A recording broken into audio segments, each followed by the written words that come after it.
BEV'S Baby just to settle in. And away they go from the 1800 meter marker.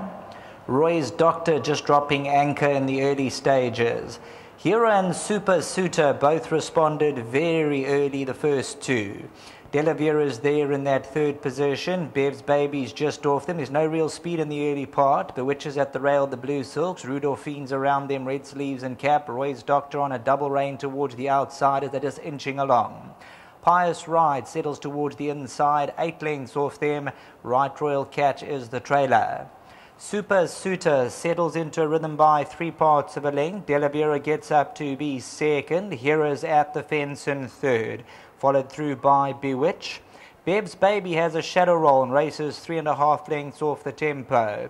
Rudolphine as they go past the 1,000-meter disc. Pious Ride is towards the inside. Roy's Doctor, the Australian import, is second to last, and Right Royal catches the trailer 7 lengths top to tail. Moving past the 800-meter area, Super Suitor by a neck. Delavera is now moving on to challenge. There's only a neck in it. BEV'S Baby still travels well enough on the stand side of Hera. Then we drop back to Bewitch in the Blue Silks. Rudolphine gets a couple of reminders towards the outside to stay interested, about 4.5 lengths off them. Further back, Roy's Doctor also gets the shake-up towards the outside. Homeward bound, Delavera the one to get a hold of Super Suitor. BEV'S Baby now throws down her challenge down the middle of the course. And BEV'S Baby now starts to warm up. Rudolphine's on the outside, but BEV'S Baby hits the front inside the 200. Delavera, Hera tries to close in Bewitch. BEV'S Baby kept up to the task the last 100 meters. Delavera's trying to come back. BEV'S Baby over the last 100 just continues to drive away. BEV'S Baby won it. Delavera second, Bewitch ran third, and Rudolphine winds up the quartets.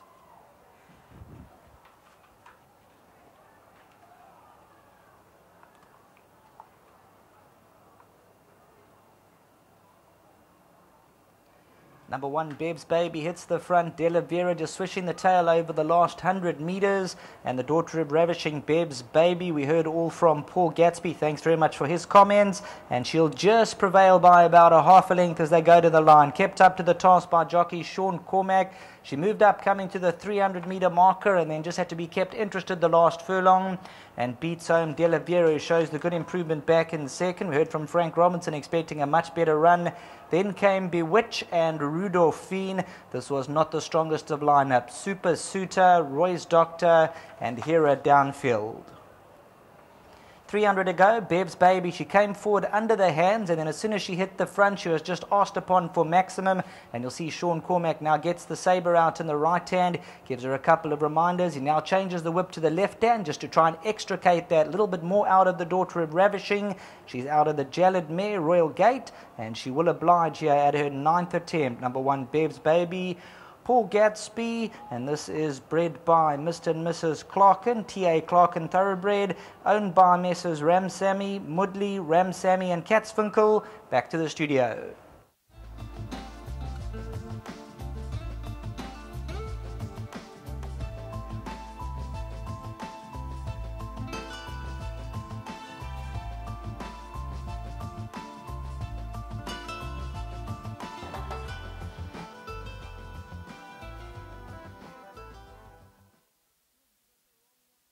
Yep, race number 5, won by number 1, BEV'S Baby. She did go off as the tap goal favorite, the daughter of ravishing, of course, Sean Cormack doing duty for the yard, and Paul Gatsby busy with his filly there. I think she's just been hosed down, a bit of heat exhaustion, one would think, but Paul will tell us a bit more.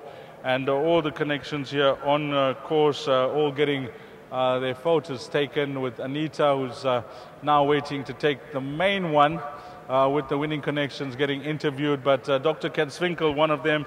I see Sean Cormack's back, Paul's back, and come to Paul. Let's have a chat with Shawnee first. Sean's here. And Shawnee, you know, what an impressive strike rate you got at Paul. Let me just refresh your memory if you don't know.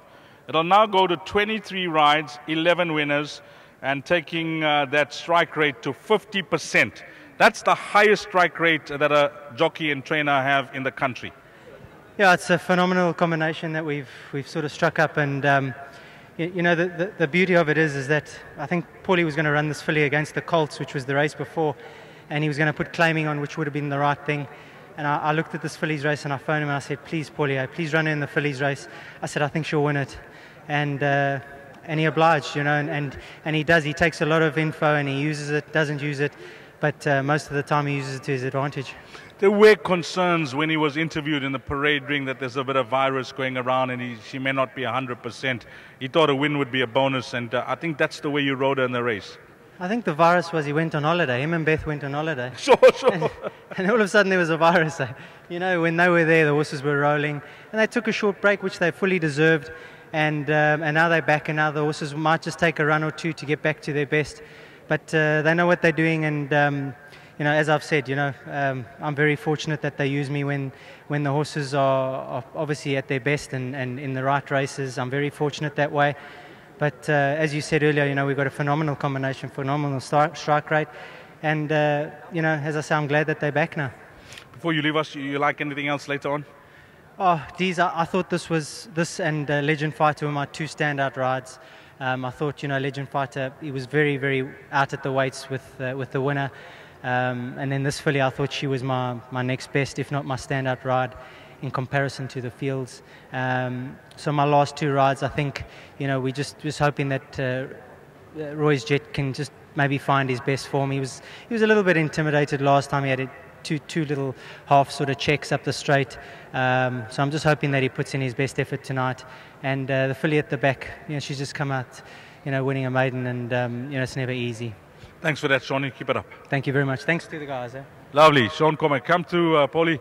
You had your concerns about this filly and how she was going to perform today. You were very transparent in that parade ring interview. We thank you for that. You said a win will be a bonus. Is she fine? I saw her coming to the ring and she had to be hosed down. Yeah, she's got a little bit of heat fatigue, which doesn't surprise me. It's very warm here tonight, and she's coming off a virus, as I told you guys earlier. And I think just her ability, she was the best horse in the race, there's no question about that. And I think just her ability pulled her through. Touch on this combination, Cormac, Gadsby. It's now it'll go to 50%, a very high strike rate, the best in the country. Oh, that's wonderful to know. Look, we've got a lovely relationship with Sean Cormac. We really got a lot of faith in him. And even today, he was the reason, one of the main reasons I ran this filly here today. He phoned me, he said, Paul, you've got to run her here. I said, she's not quite ready, but he said, it's very, very weak field, take your chances, which we did. And then he wanted to be handy, and I said, well, you know, last time we were handy, she didn't run a good race, but I will leave it to you. And that I did, and full marks to Sean. He's got the confidence, and he makes the right call at the right time. How's the string looking? You know, you mentioned virus, but the horses to keep an eye on? Yeah, we've got a couple to keep an eye on. Royal Colours is coming back. Candy Moon was supposed to run tonight. They scrapped the race for some unknown reason, but that's another story. I think you would have won tonight. And there's a couple of other youngsters coming through, and you know, horses like Roy's Jet, who's running later on tonight, next race. We'll see how he goes. Just while I'm here, I'd like to say thanks to all the owners here for their support.